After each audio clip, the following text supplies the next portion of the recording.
Muy, pero muy feliz noche tengan todos ustedes, mis queridísimos compañeros de travesía. Qué placer enorme poder comunicarme con ustedes y poder disfrutar de este diálogo, porque el tema de hoy es el diálogo permanente, de este diálogo a veces silente pero importante que vamos ejerciendo a través de este programa. Así que gracias por su sintonía, gracias por estar allí. Espero hayan tenido un día muy productivo y que siga ese día hasta que termine hoy y sea muy provechoso para todos.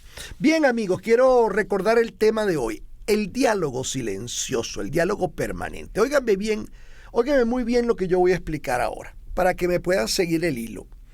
Yo hice este tema porque a veces me veo y veo a los otros tan perdidos con respecto a cosas fundamentales de la vida, pero tan perdidos. Por ejemplo, te duele algo. De pronto surgió un dolor X en una parte de tu cuerpo donde no te duele regularmente. Y entonces tú ves, o tú nos ves, o tú sientes como una suerte como de desespero. Entonces llamas a algún médico amigo, que eso solo lo puedes hacer en Venezuela, que llamas a un médico amigo y el pobre médico amigo no está sintiendo tu dolor. Solo te dice más o menos por dónde, te hace 2 preguntas y su experiencia y experticia te van a llevar a un diagnóstico, pero es un diagnóstico sumamente endeble porque el primero que tiene que codificar ese dolor es nosotros y nosotros no lo sabemos hacer. Ok, hago un punto allí y les explico. El cuerpo, y entendamos que cuando hablamos del cuerpo no estamos hablando meramente de una cosa que se la comen los gusanos luego de morir. No, estamos hablando de una creación, como lo decía en el programa de ayer, profunda y totalmente perfecta. Cuando usted ve la cantidad de conexiones neuronales, celulares, orgánicas que hay en nuestro cuerpo, sin tú intervenir conscientemente en ninguna de ellas, tú simplemente tienes que bajar la cabeza y, si es posible, arrodillarte, porque estás ante la perfección. Ese cuerpo es una perfección, independientemente que a lo mejor naciste con alguna condición particular o con alguna situación de impedimento. Independientemente de eso, ese cuerpo sigue funcionando de una manera perfecta, gritándote la perfección. Ahora, cuando tú te sumerges un poco en conocer de esa perfección, tú te vas a dar cuenta que el cuerpo funciona en base a un equilibrio entre fuerzas. Sí, es un equilibrio entre fuerzas. Tú te pones a ver y es el sistema simpático y el parasimpático. Te pones a ver qué tiene que ver la sístole, el movimiento sistólico, el movimiento diastólico del corazón. Y así sucesivamente van sucediéndose cosas contrarias que van generando un equilibrio. Y por ende, ante cada situación de la vida que es percibida por el cerebro, que no te viene a hacer feliz, sino que te viene a ayudar a sobrevivir, evidentemente se activa ese diálogo entre esas fuerzas, entre esas condiciones, entre esas polaridades que van a dar lugar a la posibilidad del equilibrio que implica la sanidad. Bien, continuando entonces. Esto que llamamos cuerpo es una creación profundamente perfecta. A mí no deja de sorprenderme. Y cada vez que uno se sumerge en esa perfección, independientemente que tu cuerpo te guste, no te guste, tenga padecimientos, tenga una condición especial, tenga un impedimento, no importa. La maravilla es que el cuerpo como un todo no deja de tener una interacción y una conexión con todo realmente maravillosa. El intestino se coordina perfectamente con el cerebro, entonces luego todos los órganos van entrando en una cadena perfecta. Entonces el sistema parasimpático del pronto se activa y se hace equilibrio con el sistema simpático, y luego todo el día están los movimientos diastólicos y los sistólicos generando el movimiento perfecto de un corazón que va a durarte el tiempo que dures en la vida. Es decir, es realmente apabullante la perfección. ¿Qué perfección que nosotros no nos da la gana de ver? Pues no, porque nosotros vemos para afuera. Nosotros, alguien nos dijo que la vida estaba afuera. ¿Ah? Alguien nos mintió, alguien nos generó una gran una gran fantasía y una gran mentira que hoy tenemos que rescatar. La vida no está de ti para afuera, la vida está de ti para adentro.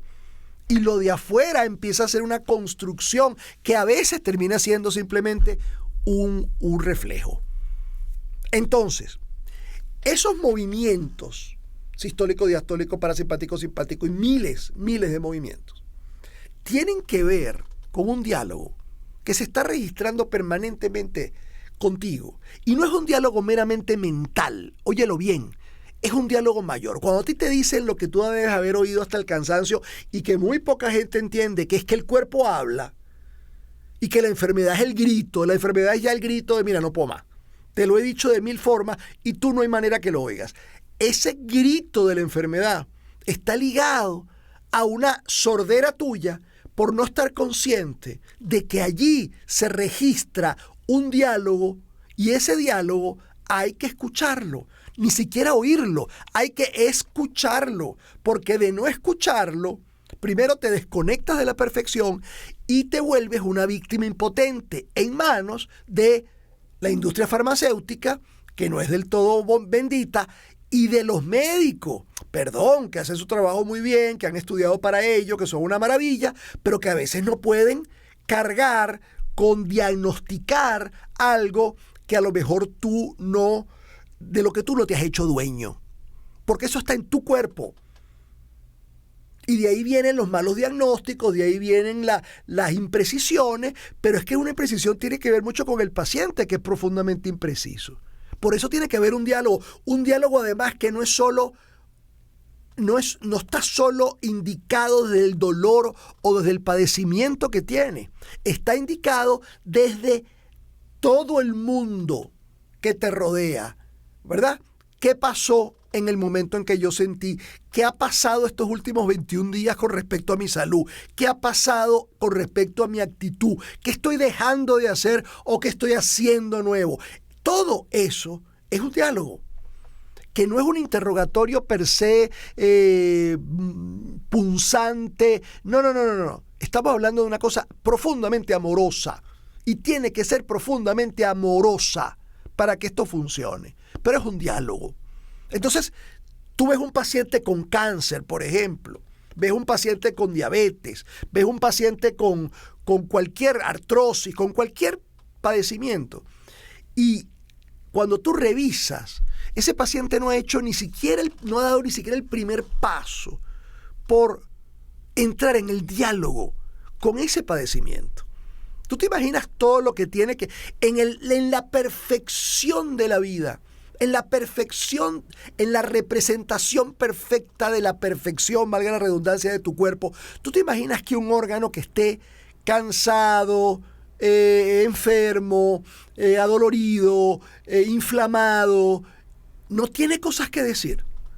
¿Y quién tiene que oír? ¿Quién tiene que escuchar lo que ese órgano tiene que decir? El médico. El médico no tiene posibilidades ninguna de escucharlo. Ninguna. Aunque haga todos los esfuerzos, el médico no tiene posibilidad de escuchar. Quizás puede oír los síntomas, pero no puede escuchar lo que está sucediendo realmente entre ese hígado y tú, entre ese páncreas y tú, entre ese corazón y tú. No tiene posibilidades. Y yo sé que esto no es fácil. Y no es que sea difícil tampoco. No es fácil porque no tenemos hábito. El hábito es, me duele algo, voy al médico o me hago un examen, se lo llevo al médico y el médico me lo lee. Pero ahí está, y eso es válido. Eso es profundamente válido. Pero esa es la cuarta parte del camino. Eso es un pedacito de camino. Eso es un pedacito de camino. Eso es un pañito caliente. Porque lo más importante es que tú puedas entrar en el gran desafío que implica hacerte dueño de esa perfección y ver lo que no está funcionando. Eso es lo fundamental de esto. Porque si no, siempre estamos escindidos, siempre estamos divididos, pensando que la vida está afuera y la vida está dentro. Entonces, la salud, tu cuerpo, va a dialogar permanentemente con quien lleva ese cuerpo que eres tú. Y tenemos que ser unos escuchas atentos, o por lo menos unos principiantes que van a quedarse escuchando cuál es el diálogo que esa enfermedad tiene para ti. Porque ese diálogo al final te va a sanar. No te va a curar. Te van a curar seguramente los métodos médicos tradicionales o convencionales o inconvencionales o lo que tú decidas. Pero lo que te va a sanar de verdad es tu capacidad de escucharte. Porque todo lo que hemos hablado pierde vigencia y pierde brillo si nosotros no vamos al fondo de esto. Y el fondo de esto es la escucha que tú tienes, que mereces, que debes, que es importante, que urge que tú tengas con tu propia perfección. Llámese con tu cuerpo, que te está dando permanentemente señales. Bien, amanecí bien, pero tengo un poquito de acidez. Esa agrura tiene cosas que decirte. Oye, me amanecí bien, pero no dormí bien. Esa falta de sueño tiene un diálogo contigo. Oye, pero te estoy hablando de cosas muy sencillas, no estoy hablando de los diagnósticos. Pero en los diagnósticos lo que te están dando es, hey, tu hijo está gritando por la ventana y no deja dormir a nadie.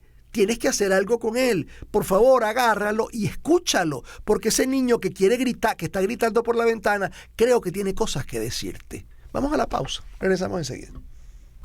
Continuamos, mis queridos amigos. Fraga en éxitos con todos ustedes. Hoy hablando del diálogo permanente de la vida. La vida tiene un diálogo permanente. La tierra tiene un diálogo permanente con la lluvia. La tierra tiene un estado permanente con el sol. Tiene un diálogo permanente con el sol. Las plantas entre sí tienen diálogos permanentes y perfectos. Y no son diálogos de petición, no son diálogos de nada por el estilo. Cuando los elefantes saben que hay sequía, los elefantes saben que les toca algo que tiene ya un destino escrito dentro de su vida, y no un destino por malo, sino que tiene ya una forma donde ellos tienen que caminar, no sé, miles de kilómetros para conseguir agua, y hay una memoria ancestral que sabe dónde está el agua. Todo eso, toda esa cosa absolutamente maravillosa de la naturaleza, habla de perfección. Y lo que te ejecuta es un diálogo que nosotros estamos negados a oír, a escuchar sobre todo, negados. Entonces pareciera que la enfermedad te llegó de afuera, ¿sabes? Tú estabas paradito en tu porche, el porche de tu casa feliz, y de repente, ¡pum!, te llegó una enfermedad, fuiste al médico, y entonces la enfermedad era de las duras, de las difíciles, de las dolorosas, de las que te cambian. Pues espérate, sí. Pero el proceso no fue ese. El proceso seguramente es que estás en una etapa de tu vida donde viene un salto cuántico y de repente ese susto, esa cosa te va a llevar a generar el salto cuántico de una manera muy incómoda, y es importante entonces ahora empezar a establecer un diálogo para tú saber el paso a paso, para saber el camino a seguir en cuanto a ese diagnóstico que tienes, o a ese órgano que te está pidiendo, mira, por favor, hazme caso, date cuenta, hazte consciente de esto. Entonces, cuando vamos a las personas, y voy a irme ahora a otros temas que tienen que ver con lo mismo, como dije, usted no puede cambiar a nadie. Olvídese de eso. Cuando usted intenta cambiar a alguien, usted lo que se está generando es un problemón, porque usted está generándose una frustración. Nadie va a cambiar porque usted quiera que cambie. La gente tiene razones para cambiar que son distintas, y esas razones que tiene para cambiar son personales. Usted no se puede meter ahí. ¿Lo podemos entender? ¿Qué puede hacer usted? Cambiar la mirada de esa persona. Y cuando usted cambia la mirada es porque usted ejerce un diálogo con esa persona. Un diálogo, además, no un diálogo expreso, sino un diálogo tácito. ¿Qué le puede pasar a esta persona de verdad? ¿Cómo yo puedo empezar a ver a esta persona de otra manera? ¿Cómo puedo hacer para que... Y empiezan las preguntas que van a empezar a tener respuestas cuando yo soy capaz de escucharme y de abrir mi corazón. De lo contrario, es golpearme permanentemente contra la frustración. Porque yo le he dado todo y no cambia. porque ya no sé en qué idioma hablarle, porque ya es un ser que no respeta mi amor, yo que lo amo tanto o la amo tanto y no termina de cambiar esa conducta. Porque estamos empeñados en tener algún tipo de control. Es como la gran diferencia, por ejemplo, entre servicio. Ayer veía un podcast de Molano, un colombiano muy lúcido, digo que para mí tiene mucha luz. Yo lo tuve alguna vez en un programa cuando estaba en Onda. Y él decía, si la diferencia fundamental de la ayuda y del servicio, y eso es básico. La ayuda casi siempre está ligada a la manipulación. Porque la ayuda implica que yo te ayude porque pienso que tú solo no vas a poder. Óyeme bien, pienso que tú solo no vas a poder, yo te voy a ayudar y yo te interrumpo tu camino. Yo te interrumpo la energía de posibilidad que tenías. Te la interrumpo, te la saboteo y entro de alguna manera como un deudor, como un acreedor, digámoslo así, como una persona a la cual le debes el haberte ayudado. Esa es la ayuda, diferente al servicio, porque el servicio yo te lo hago sin esperar absolutamente nada a cambio. Hay una cosa que yo entrego allí y cada quien va a tomar de eso lo que necesite tomar. Son sutilezas, pero son fundamentales saberlo. Porque nosotros pensamos que el amor tiene que ver con ayudar. El amor no tiene que ver nada con ayudar. El amor tiene que ver con servir.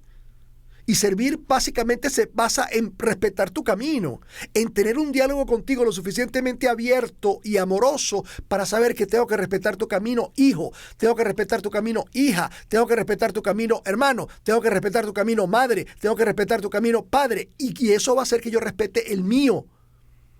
Y eso implica un diálogo. Por lo tanto, la vida está conformada, encadenada, concatenada, unida por un diálogo que a veces nos negamos a hacer. Por lo tanto, las preguntas fundamentales de ese diálogo, por ejemplo, con nuestro cuerpo, que implica, ¿esto que estoy sintiendo es un grito de mi cuerpo? Sí. ¿Por qué? Porque me duele, porque me llama la atención, porque me irrita, porque me incomoda, porque de alguna manera me saca de una cosa, de una zona de normalidad. Ok, ahí hay un grito. Ese grito, ¿desde cuándo? ¿Desde cuándo está ese grito? Bueno, ese grito lo tengo hace 3 días. ¿Qué pasó hace 3 días? Repasa el día. ¿Qué de nuevo hubo ese día? Bueno, recibí una llamada de una persona que yo le debo real, que eso yo pensaba que estaba olvidado y de pronto me llamó y me dijo unas palabras un poco incómodas. Ok.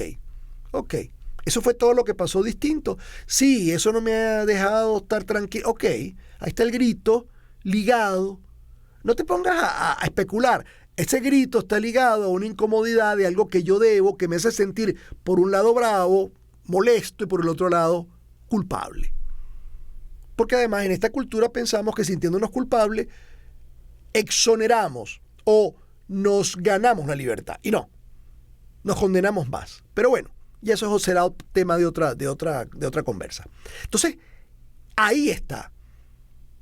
Entonces, ¿qué puedo hacer ante eso? Vamos ahora a qué se puede hacer ante eso. Señores, se los he dicho 1000 veces. Yo, que además tengo una cierta devoción por los estoicos, porque tienen cosas que me resuenan mucho en el alma. No es que soy estoico ni soy estudioso de los estoicos, sino que hay cosas de los estoicos que me gustan. Yo uso la escritura, y la escritura manual. Aquí me ven con un lápiz. Con la escritura manual, esa cosa de escribir. ¿Y cómo escribo, Carlos? Pero es que tú dices que escribir, ¿y cómo escribo? Agarro lápiz y papel y hago una carta y se la hago a un amigo o una amiga imaginaria que está en Irlanda, por decirte un país. Tú escoges el país. Hola, Claudia. Tenía tiempo con ganas de escribirte, porque me gustaría contarte lo que me está pasando. Y arranca tu historia, y la historia es de ti con ese malestar, para que veas todo el diálogo subyacente que hay. Tengo un malestar, ese malestar me está de verdad tal, y tiene que ver porque me llamó Alberto para cobrarme aquel dinero, ¿te acuerdas? Que él me prestó en una oportunidad y que de alguna manera nunca más me cobró y yo pensé que eso estaba olvidado, pues me llamó a decirme cosas un poco incómodas y eso me sacó de onda. Eso me bajó la vibra. Perfecto.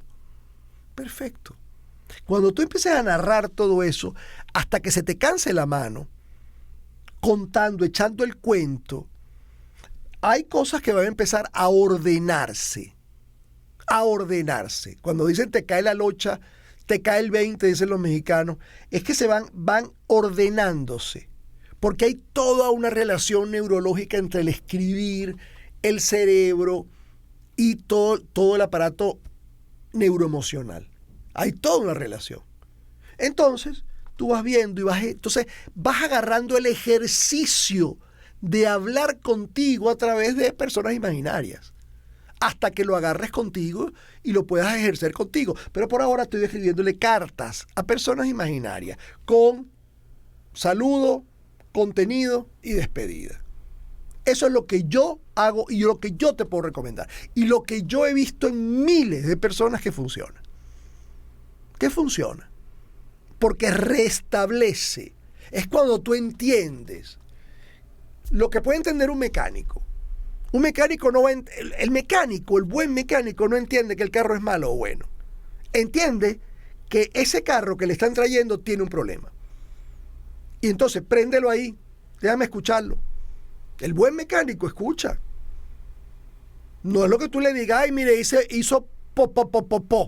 Porque el mecánico puede hacer cualquier cosa. No, el mecánico, préndalo ahí, acelere. Desacelere. Y el hombre está escuchando. Y entiende entonces. Y entonces entre ese motor y ese mecánico empieza a haber un diálogo. Y ese diálogo, que parece un diálogo absolutamente absurdo, es un diálogo. Y entonces él dice, esto me suena, me parece que es carburador, que es bujía, que es alternador. No sé, yo de mecánica no sé nada. Pero digo, y ahí él no va a juzgar, este carro es malo, este carro es feo, este carro tiene un problema de carburador. Vamos a sacarlo, vamos a limpiarlo y vamos a probar. Y cuanto más preciso sea el diálogo, más preciso va a ser él en su diagnóstico. A nuestros médicos occidentales, no estoy hablando de los venezolanos, sino de los occidentales, no, yo tengo hermanos médicos, y no uno ni dos. Tengo dos hermanos médicos y el otro estudió media carrera de medicina. Lo que quiero decir con esto es que sé de lo que estoy hablando, que ellos esto es como chino, esto es como mandarín lo que yo estoy hablando. ¿No entienden? Porque ellos vienen de una enseñanza fáctica, científica, comprobada, que está bien, que es válida, es perfecta, pero le falta esto. Y entonces esto lo tienes que aportar tú, porque a la hora de la hora, tu dolor, tu enfermedad, tu padecimiento, es tuyo, no es del médico. El médico a la hora de la hora va a decir, mira, yo hice todo lo que yo conocía para esto y no, bueno, yo me lavo las manos. Perdón, y no por irresponsable, se va a lavar las manos porque sencillamente llegó hasta donde tenía que llegar y ahí no hay mejoría. Entonces, hay que tener cuidado con esto. La enfermedad no es del médico, la enfermedad es mía. El médico va a ser ahora un colaborador, un ayudante, un acompañante en el camino de restaurar eso que está gritando mi cuerpo que el cuerpo necesita. Y en ahí ese diálogo se enriquece. Y mi pregunta es, ¿por qué no lo ejercemos? ¿Por qué no lo hacemos? ¿Por qué no empezamos un diálogo? Si es que yo he llegado, quiera Dios, a poder por lo menos sembrar la duda en usted. Vamos a la pausa. Usted lo piensa. Ya venimos. Todo esto que estamos hablando hoy, aquí en Fraga en Éxito, que es el diálogo permanente entre el cuerpo, el alma, todo esto está dialogando. Aquí hay una serie de cosas que se están confrontando. ¿Para qué dialogan? Para llegar a un equilibrio. porque estamos dentro de la entropía, que es el caos, y este caos nos va a llevar siempre a la búsqueda del equilibrio. Si usted pone dos placas, una hirviendo y una fría, al lado del cuerpo, va a llegar un momento que se van a regular y que las dos van a entrar en tibieza. ¿Para qué? Para poder integrarse. Eso se llama equilibrio. Eso es cuando vencemos el caos, porque el caos se vence solamente desde el equilibrio. Y estamos hablando de un diálogo. Y un diálogo, para que funcione, tiene que ser equilibrado. El diálogo con tu hígado, con tu páncreas, con tu estómago, con tu esófago, con tu vesícula biliar, con tu apéndice, tiene que ser un diálogo equilibrado. ¿Y qué es equilibrado? Que haya una escucha clara, concisa, sensible, presente, y que haya una explicación, llámese una persona, un hablante, que sea también claro y preciso con respecto a lo que está expresando. Y eso hay que afinarlo. Eso es como si afina un 4, que usted lo agarra de una y no le suena como es. Hay que irle dando y dando hasta, ¡ay, encontré la nota! Esta es la nota. Esta es la nota. Bueno, por ahí vamos. Carlos, qué difícil es dispensar servicio en un ser cercano, enfermo que no lo acepta por terquedad, porque es muy difícil. Es muy difícil la enfermedad, aceptarla, sobre todo porque ahí se juegan muchos factores. Cuando tú estás enfermo, se te alteran o se abre una brecha que tú no conocías, una brecha de debilidad, de imposibilidad. Y cuando te la vienen a querer servir, hay algo de ti que, sobre todo con gente conocida, familiares, hay algo de ti que se revela. ¿Por qué? Porque todo el avatar que tú has tu personaje, el personaje con que tú has construido tu vida, que es un personaje válido, pero que a veces se vence, en la enfermedad normalmente se vence. Y que un familiar cercano pueda ver ese vencimiento, wow, es duro. Entonces ahí es cuando te vuelves terco.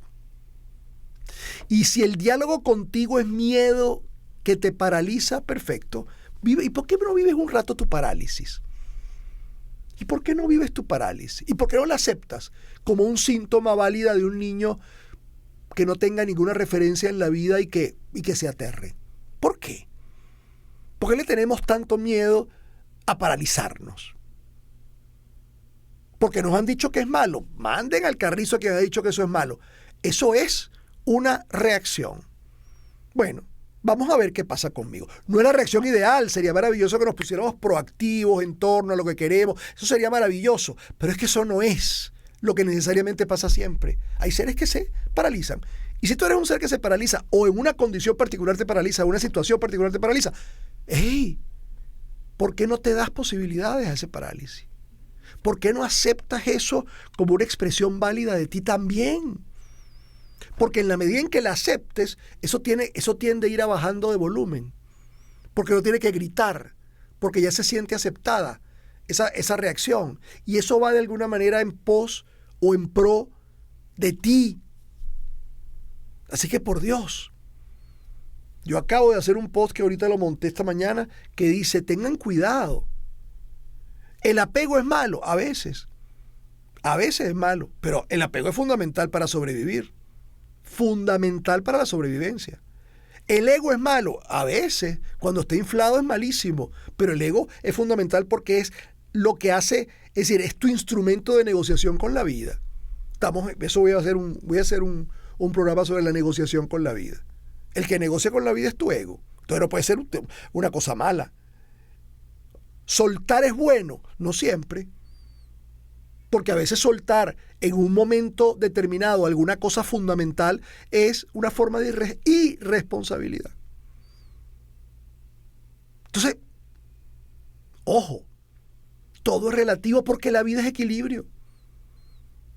Y para eso el diálogo, un diálogo sensato, claro, expedito con la vida y con la vivencia, es fundamental. Un diálogo además sin prejuicios, porque eso es un prejuicio. Pero ¿cómo voy a dialogar si yo estoy paralizado? ¡Hey! Abraza tu parálisis. Sí, estoy paralizado y es válido mi parálisis. Dure lo que dure, digan lo que diga, es válida mi parálisis porque es mía. Déjame ver cómo yo suavizo esto en mí cómo yo me acaricio, cómo yo me respiro, cómo yo le voy dando oxígeno a esta parte de mí que ahora está paralizada y que quizás mañana despierte hacia una cosa mucho más amorosa y más sensible y más apegada a mí. Pero es que siempre que estemos ligados a lo malo y lo bueno, siempre que estemos en esa línea entre lo malo y lo bueno, vamos a estar llevando palo. Porque lo malo no es totalmente malo ni lo bueno es totalmente bueno. Lo bueno tiene parte de malo y lo malo tiene parte de bueno. Entonces estamos en esto peleándonos ahí. No, vamos a dejar, sí, perfecto. Por eso las enfermedades no son malas. Son gritos necesarios del cuerpo. Que son incómodas, sí. Que son costosas, sí. Que dan miedo, sí. Que dan pánico, sí. Que estresan a la gente, sí. Pero no son malas. Entonces, tenemos que ser con esto más amorosos. Es decir, no perdamos de vista la perfección que somos. No perdamos de vista ese diálogo permanente que la vida nos pone a registrar. Vean cómo los árboles dialogan entre sí, vean cómo los pájaros dialogan con los árboles, cómo las hormigas dialogan con la tierra. Ahí hay un diálogo, a lo mejor no el diálogo como lo conocemos nosotros, de hablante y oyente, pero hay un diálogo permanente donde yo te emito algo y tú haces recepción de ese algo y emites otra cosa y vamos con eso generando una convivencia en la cual todos somos útiles, Amigos,